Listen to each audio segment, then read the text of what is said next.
Praise the Lord. கர்த்தருடைய பரிசுத்த நாமத்துக்கு மகிமை உண்டாவதாக. இன்றைய நாளுக்கான இறை வாக்கியம் ஏசாயா தீர்க்கதரிசியின் புஸ்தகம் 48ஆம் அதிகாரம் வசனம் 17 முதல் 19 முடிய. இந்த வாக்கியத்திலே பரிசுத்தரா இஸ்ரவேல் தேவனாகிய பரிசுத்தரா ஆகிய கர்த்தர் இஸ்ரவேல் மக்களுக்கு சொல்கிறது, நான் உனக்கு பிரயோஜனமானதை போதித்து நீ நடக்க வேண்டிய வழியிலே நான் உன்னை நடத்துவேன். அப்படி நீ அந்த பாதையிலே, நான் சொல்லும் பாதையிலே, என்னுடைய நீதியின் பாதையிலே நீ நடந்து போவாயானால், உன் வாழ்க்கையை அர்ப்பணித்து போவாயானால், உன் சமாதானம் நதியைப் போலவும் உன் நீதி நதியின் அலைகளைப் போலவும் கர்த்தர் பெருக செய்வார்.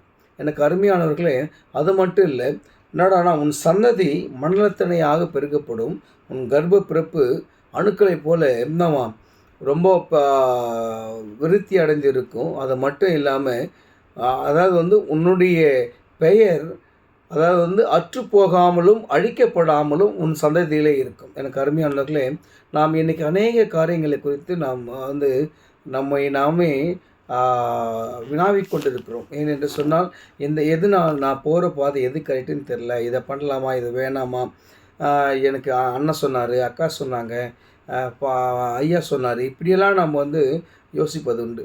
அதெல்லாம் நீங்கள் விட்டுட்டு நீங்கள் என்ன பண்ணுங்கன்னா, அழகாக சொல்கிறாரு, இஸ்ரவேலின் பரிசுத்தராகிய கர்த்தர் சொல்கிறது, நான் உனக்கு போதித்து பிரயோஜனமானதை போதித்து நீ நடக்க வேண்டிய வழியிலே நடத்துகிற கர்த்தர் நானே. நீ என்ன பண்ணுனா, என்னை விசுவாசிச்சியானா, நான் சொல்லும் பாதையில் நீ போனேன்னா, உன்னுடைய வாழ்க்கையில் சமாதானம் நதியை போலவும், உன்னுடைய வாழ்க்கையில், உன்னுடைய குடும்பத்தில் நீதி அந்த சமுத்திரத்தின் அலைகளை போலவும் பெருக பண்ணுவாராம். சமாதானம் குடும்பத்தில் எப்பயுமே நிலைக்குமா. நம்முடைய நீதி சமுத்திரத்தின் அலைகளை போலவே இருக்குமா. அது மட்டும் இல்லை, கர்ப்ப பிறப்பு ஆசீர்வதிக்கப்பட்டிருக்குமா. நம்முடைய வம்சங்கள் எல்லாம் பெருக செய்வாராம். அது மட்டும் இல்லாமல் நம்முடைய வம்சத்திலே நம்முடைய பெயர் அற்று போகாமலும் அழிக்கப்படாமலும் அவர் பாதுகாப்பாராம். எனக்கு அருமையானவர்களே, இப்படி ஒரு ஆசீர்வாதத்தை கர்த்தர் நமக்கு வைத்திருக்கிறார்.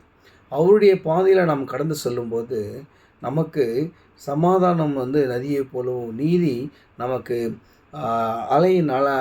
சமுத்திரத்தின் அலையை போலவும் இருக்கும். நம்முடைய வம்சம் ஆசீர்வதிக்கப்பட்டிருக்கும். நம் வம்சத்திலே நம்முடைய பெயர் அற்றுப்போகாமல் கர்த்தர் பெருக செய்வார். அதை பாதுகாத்து நம்மை மெல்மேலும் வளர செய்வார். விசுவாசிங்க, கர்த்தர் பெரிய காரியங்களை செய்து நம்மை நடத்த வல்லவராக இருக்கிறார். ஆமென்.